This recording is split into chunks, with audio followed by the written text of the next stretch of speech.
काफी सारे लोग आर्म रेसलिंग में फर्राटेदार स्पीड मार रहे होते हैं। 2 सेकंड में, 1 सेकंड में, आधे सेकंड में, 0.1 सेकंड में एक दूसरे का पंजा गिरा रहे होते हैं। यार ये लोग इतनी अच्छी लेवल की स्पीड बिल्ड कैसे करते हैं, क्या एक्सरसाइज लगाते हैं, ऐसा क्या खाते हैं। यही सब बात ना आज हम करने वाले हैं कि यार ये स्पीड, इस लेवल की स्पीड बिल्ड कैसे होती है। तो स्पीड के 3 पिलर्स होते हैं और इन 3 पिलर्स के ऊपर ही खड़ी होती है हमारी स्पीड की बिल्डिंग। ये 3 पिलर्स क्या है, इन पे हम बात करेंगे। लेकिन इन 3 पॉइंट पे आने से पहले आपसे एक सवाल पूछता हूं, क्या आपको ऐसा लगता है कि आप में स्पीड अभी नहीं है और मैं वीडियो में कुछ ऐसा बताऊंगा, ऐसी कोई एक्सरसाइज बताऊंगा, ऐसा कुछ शायद खाने को बोलूंगा और फिर आप में धुआंधार स्पीड आ जाएगी, फिर आप ऐसे ऐसे ऐसे स्पीड मारने लग जाओगे? क्या ऐसा है?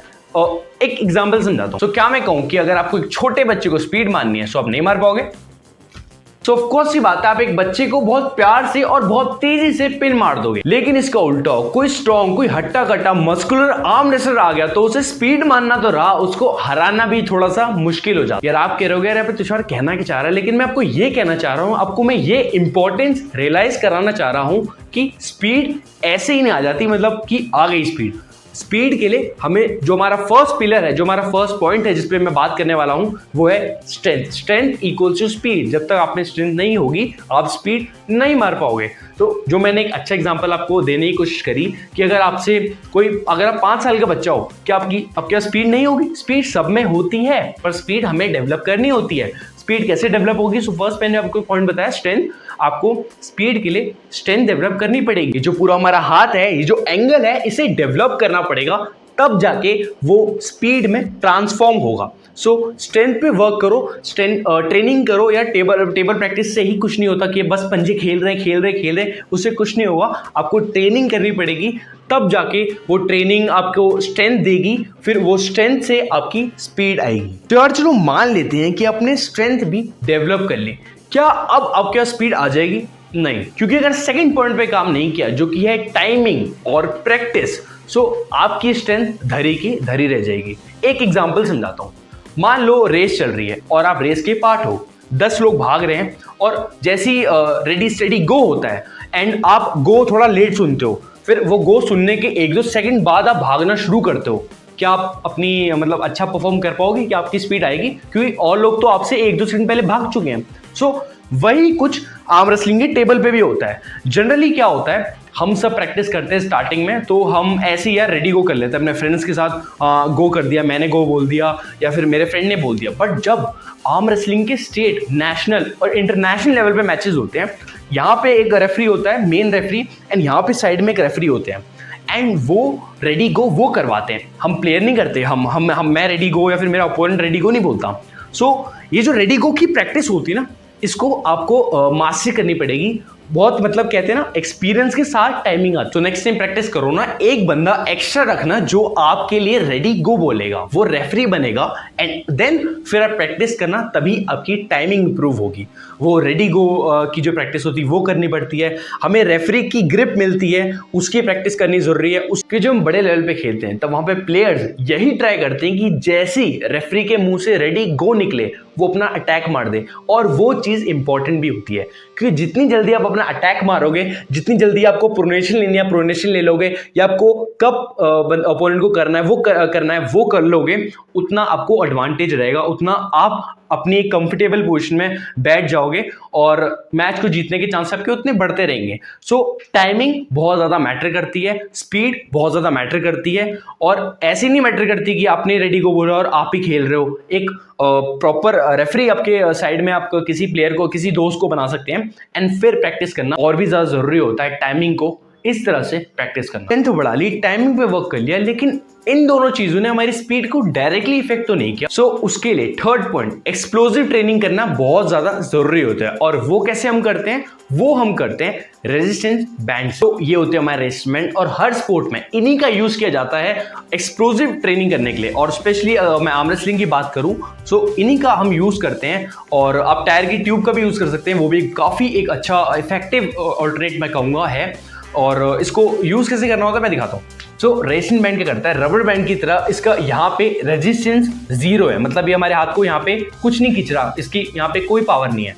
ठीक है। लेकिन अब मैं अपने हाथ को जैसे जैसे आगे ले जाऊंगा, इसका रेजिस्टेंस बढ़ता रहेगा, ये मेरे हाथ को पीछे खींचता रहेगा एंड मेरे जो मसल्स हैं उन पे लोड भी पड़ता रहेगा, उन पे स्ट्रेस भी पड़ता रहेगा। क्योंकि डंबल की तरह नहीं कि इसका रेजिस्टेंस यहाँ पे भी सेम है, यहाँ पे भी सेम है एंड यहाँ पे भी सेम है। रेजिस्टेंस बैंड का रेजिस्टेंस यहाँ पे भी अलग है, यहाँ पे भी अलग है एंड यहाँ पे अलग भी है और सबसे ज्यादा भी है।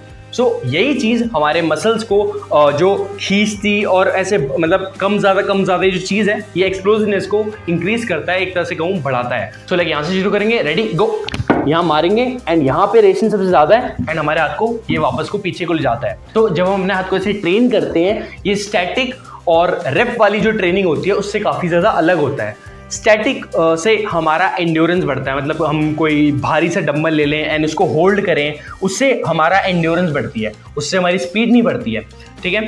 और जो हमारी रैप की ट्रेनिंग होती है, जिससे हम रैप्स मारते हैं, यार 20 किलो का मतलब वजन उठा लिया एंड प्रोनेशन मार रहे हैं, उससे हमारी स्ट्रेंथ बढ़ेगी।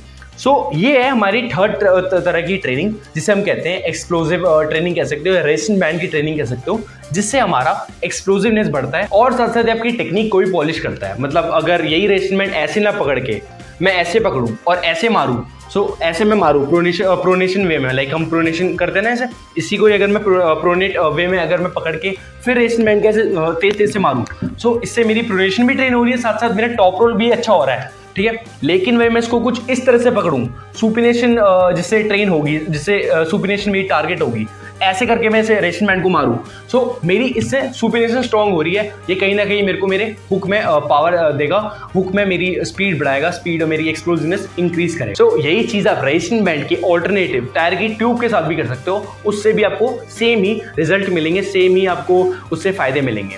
एंड अब एक सवाल आपको आ रहा होगा कि यार रेजिस्टेंस बैंड इतने सारे होते हैं, लाइक 40 kg से 60 kg, 80 kg, 100 kg, कौन सा लेना सही रहेगा? मेरे हिसाब से 35 से 60 के बीच में आपको जो भी रेजिस्टेंस बैंड मिल रहा है, आप कोई भी अपना पहला रेजिस्टेंस बैंड ले सकते हो। अगर आप कहोगे यार कोई एक बता दो 1 kg का, 30 kg, 35 kg या 40 kg, इनमें से कोई एक अवेलेबल होगा कहीं भी, ऑनलाइन ले सकते हो, ऑफलाइन ले सकते हो, कहीं भी मिलेगा, आप ले सकते हो। यही बेनिफिट्स है हमारे रेजिस्टेंस बैंड ट्रेनिंग का, इससे आप स्पीड काफ़ी हद तक अपनी बढ़ा सकते हो, एक फ्लो आप अपना बना सकते हो। यही थे 3 पिलर जिन पे हमें काम करना होता है अगर हमें अपनी स्पीड को इम्प्रूव करना है, बढ़िया से बेहतर बनाना है। एक टिप मैं अपने सारे बिगिनर भाइयों को देना चाहूँगा, जो मैं हर बार बोलता हूँ, यार एक टेक्निक को पकड़ो, उसे ही मास्टर करो, उसी में स्ट्रेंथ बढ़ाओ और उसी में देखना आपकी स्पीड भी बढ़ती रहेगी। मतलब कि यार एक टेक्निक को चुनो, अगर जो चुन लिए यार उसी को मास्टर करते रहो, जो आपको पसंद है। यार लोग क्या करते हैं ना, 10 टेक्निक को पकड़ लेते हैं, उसमें मास्टर करने की कोशिश करते हैं और फिर अंत में उनका कुछ भी नहीं बनता, मतलब ना स्ट्रेंथ बन पाती है ना स्पीड बन पाती है। अगर आपको आपका favourite move posting top role है, खेलते रहो, फ्रेंड्स के साथ खेलो, स्ट्रेंथ बढ़ाओ और उसी में आपको पता चलेगा, आगे आपको बहुत कुछ उसमें पता चलेगा, बहुत सारी नॉलेज आपको मिलती रहेगी। आप उसके बारे में और सर्च करो और ज़्यादा उसको जानो। और जैसे अब आपका फेवरेट है, मान के चलो हुक है या आपका ट्राइसेप प्रेस है, उसमें आप खेलते रहो, आपकी स्पीड अपने आप ऑटोमेटिकली बढ़ती रहेगी। एक्सपीरियंस के साथ ऐड ऑन होते रहेगा। स्पीड एक दिन में नहीं आती और स्पीड को लाने के लिए कुछ मतलब ऐसा कोई एक दिन में कुछ मंत्र नहीं है।